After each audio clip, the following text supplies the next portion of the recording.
Kita juga punya standarisasi.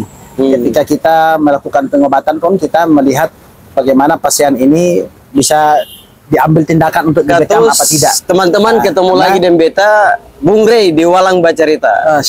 Kali ini beta duduk dengan Ustadz Hasrul Kapailu. Yes. Nah ini Dai Goranriun ya, channelnya ya. Alhamdulillah.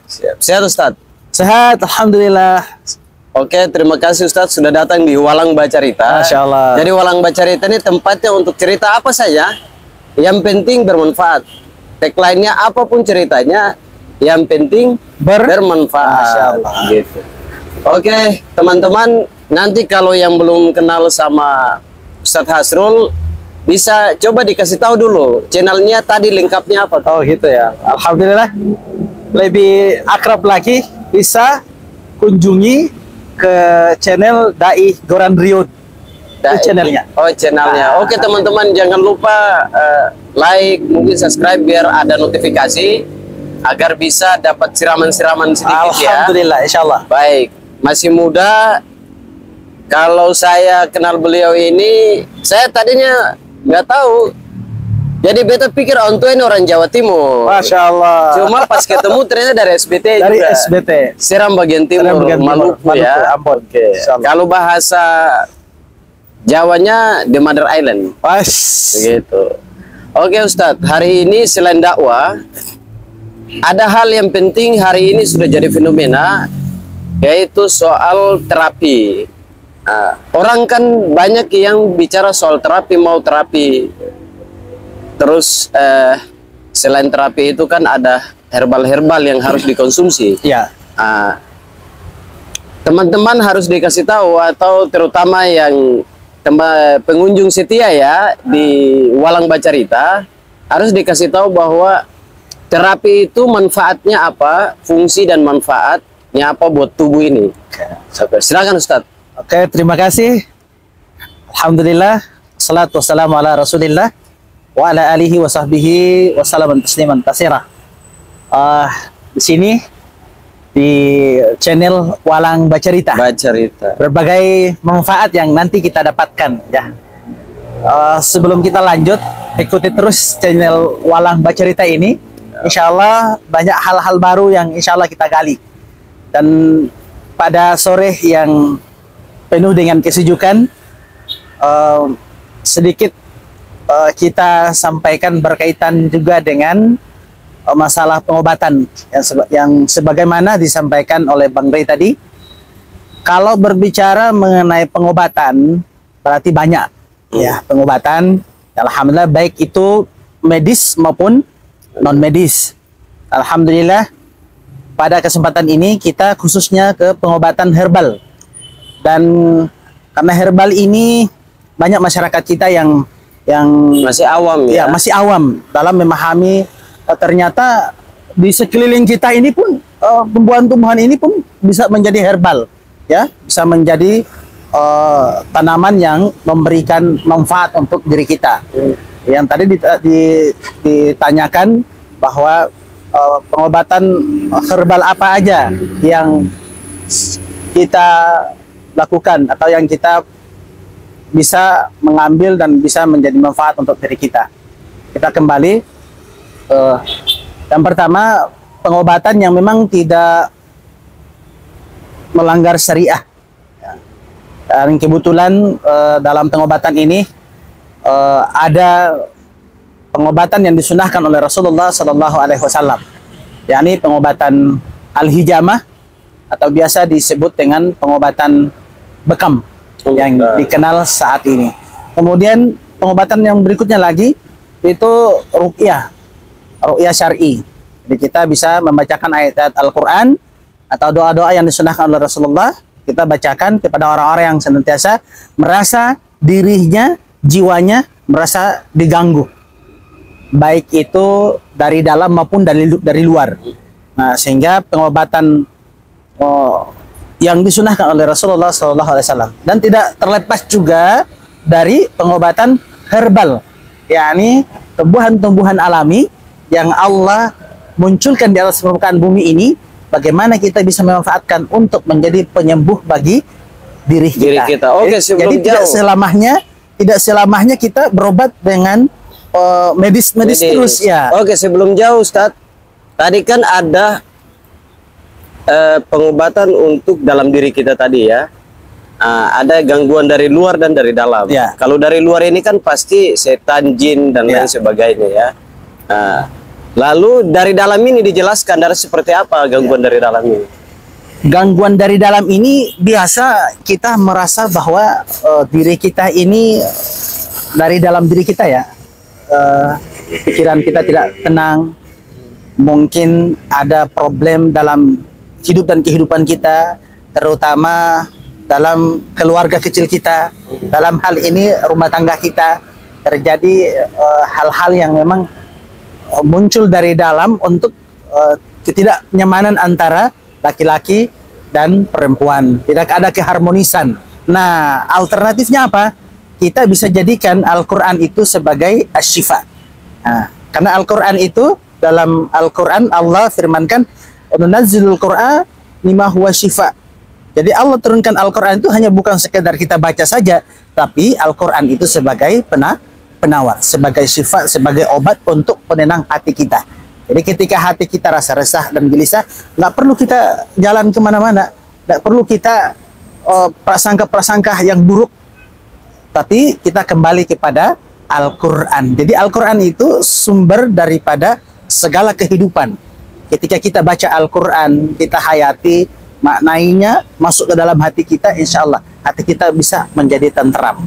Nah, itu yang hal-hal yang kita dapatkan.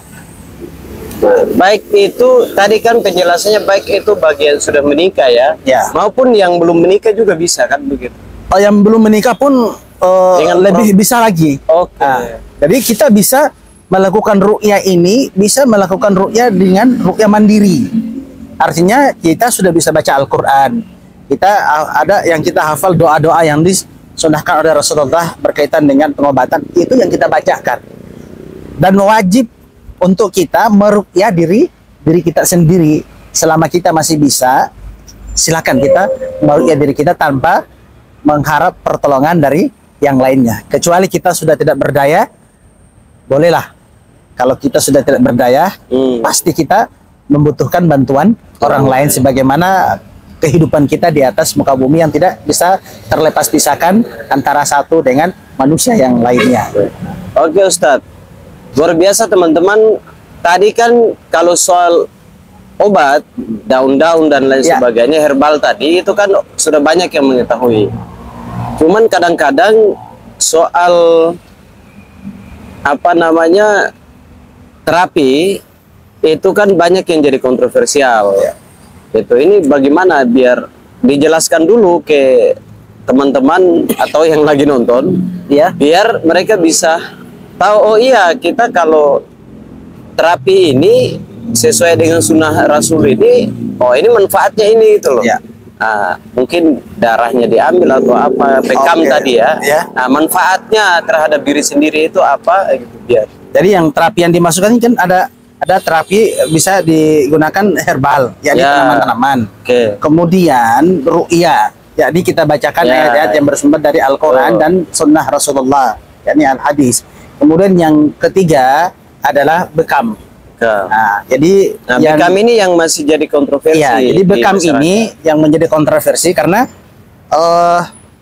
di abad belakangan, abad akhir ini baru bekam booming di Indonesia. Bahkan mungkin kita di sini mendengar bekam itu orang masih apa ya? Kok bekam seperti nama pemain bola gitu ya? Ya. Kan pasti orang mendengarnya kan seperti itu lah.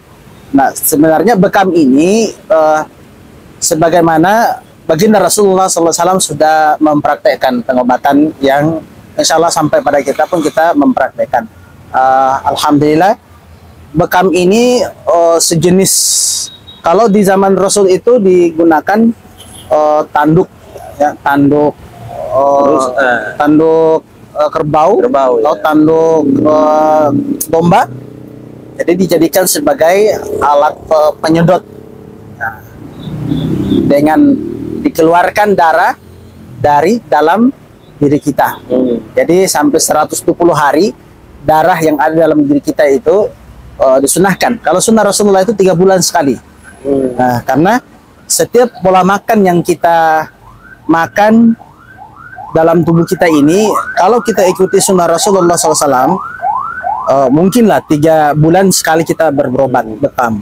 Tapi kalau dengan perkembangan kita saat ini di zaman ini, pengobatan bekam itu kita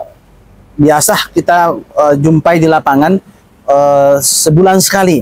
Disebabkan karena apa? Karena pola makan kita yang tidak teratur. Ya. Nah, jadi insya Allah tidak ada efek samping sampai pasien itu seperti meninggal dan sebagainya.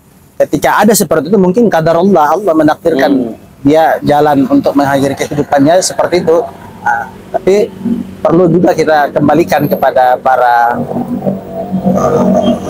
sahabat-sahabat, para saudara-saudara kita yang ingin berbekam.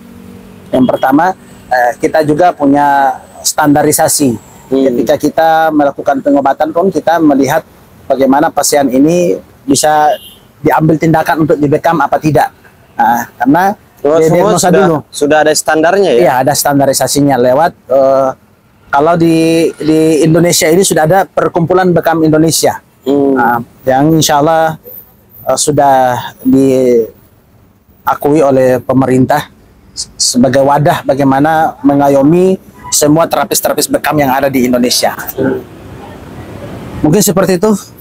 Ya, luar biasa Ustadz. Lalu tadi kan diceritakan juga selain aktivitas sehari-hari dakwah, terus pengajian-pengajian dan lain sebagainya, ada punya usaha untuk bekam dan herbal. Ya, alhamdulillah. Gurandriun apa ya? Iya, di Yayasan Dai Gurandriun. Ya, di Yayasan Pendidikan Islam Gurandriun ini punya beberapa aktivitas ya, aktivitas yang kita senantiasa dakwah sambil berobat ya. Jadi kita bukan hanya fokusnya di pendidikan saja, tetapi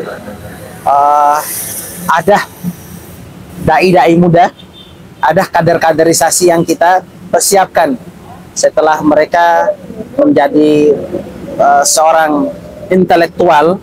Jadi bukan saja pendidikan umum yang mereka dapatkan, tetapi ada skill, yakni bekam, kemudian ada pengalaman-pengalaman di bidang pertanian dan sebagainya. Itu kita berikan pembekalan. Dan di Yayasan Pendidikan Islam Gurandriun ini punya tempat terapis juga yang namanya Herbal, Bekam, dan Ru'ya Center Gurandriun.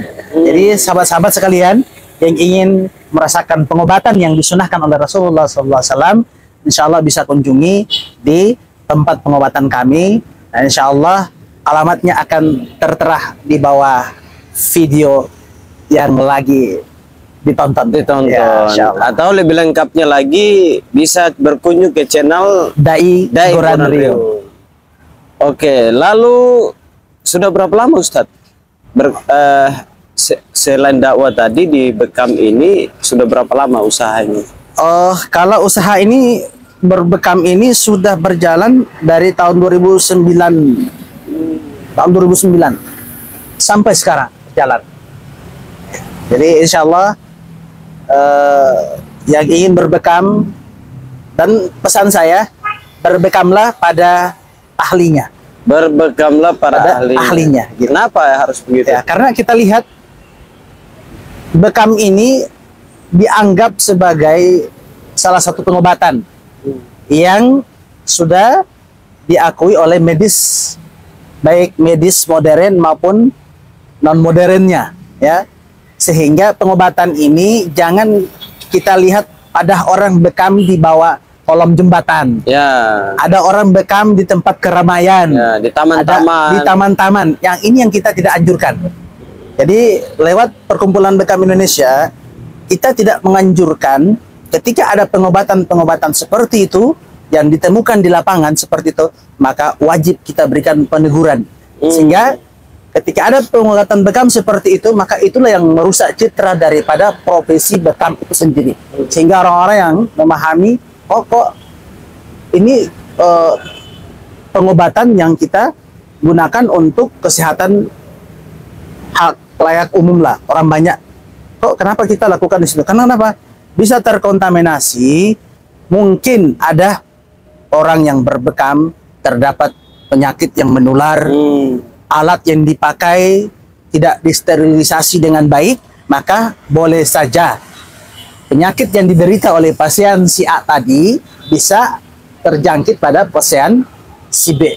Disebabkan karena sterilisasi alat yang tidak memenuhi standarisasi. Jadi kita punya standarisasi. Jadi tempat bekam sekarang ini jadi kami anjurkan itu cari tempat berbekam yang sudah profesional, yang sudah punya perizinan, yang sudah betul-betul alat dan semua yang dipakai itu betul-betul dijamin sterilisasinya dan ahli yang betul melakukan pengobatan tersebut. Nah, karena iya, sebab yang di jalan itu kan mungkin satu alatnya gitu tidak kan. steril. Tidak steril. Ya. Terus kalau kain atau peralatannya kan cuman di situ aja. Ala kadarnya aja. Ala kadarnya. Jadi itu berarti semangatnya hanya cuma mencari uang. Mencari kan, uang. Bukan, tetapi tidak memikirkan ya, efek yang akan timbul pada kemudian hari. nah, dan ini yang tadi Ustadz bilang nanti merusak profesi citra. ini. Ya. Citra daripada pengobatan bekam itu sendiri. Oke, Ustadz. Terakhir, banyak orang yang ya tadi sudah dijelaskan bahwa apa soal bekam sudah, tapi untuk menghindari kan tadi kita harus 3 bulan sekali ya. Iya. Itu yang dianjurkan. Nah, tapi kalau melihat dari pola makan dan makanan yang dikonsumsi hari-hari di Jakarta ini, itu kan banyak yang menggunakan kimia. Iya. Benar ya? Ya. Oke, maka dianjurkan lagi bukan lagi 3 bulan, Sebulan tapi sekali. Sudah 1 bulan Satu sekali. bulan sekali. Oke. Terakhir, apa pesan konsumsi makanan seperti apa atau makanan-makanan bagaimana agar dia terhindar dari penyakit? Ya. Oke. Gitu. Sebagai penutup, pesan kepada kita semua, para sahabat-sahabat pendengar di channel Walang Bacarita.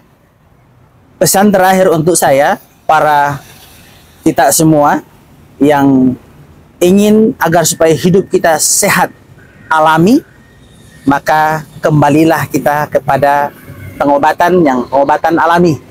Ya, jadi di sini saya tidak memojokkan pengobatan medis dan sebagainya, tapi insya Allah dikolaborasikan.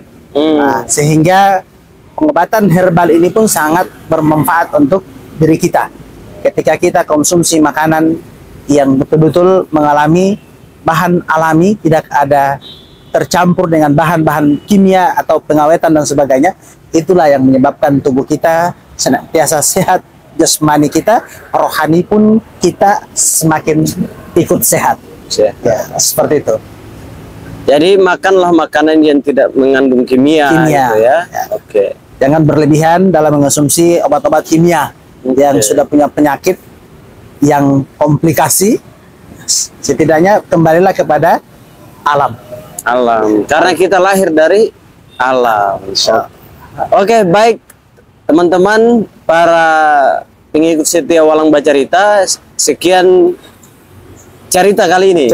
Jadi Katong Bacarita kali ini cuma cukup di situ. Semoga bermanfaat. Terima kasih Ustadz. Barakallah. Wassalamualaikum warahmatullahi wabarakatuh. Sampai ketemu lagi dengan di cerita-cerita yang lain. Masyaallah. Terima kasih dari Walang Bacarita untuk Indonesia. Masyaallah. Barakallah.